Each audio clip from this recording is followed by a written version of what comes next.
Била ли си извън България? Къде би желала да живееш? Мечта на професия? Как си представяш живота си в бъдеще? Видео.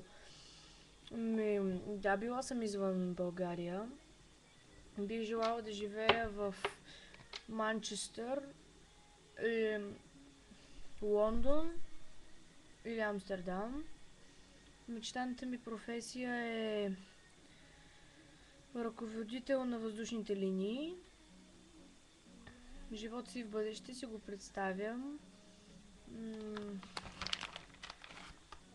Не знам, може би щастливо женено с две деца и добри приятели. И така. И си представям, между другото, да съм шовца. Т.е. овца. И така, да запазя с приятелството с Мартин и така нататък.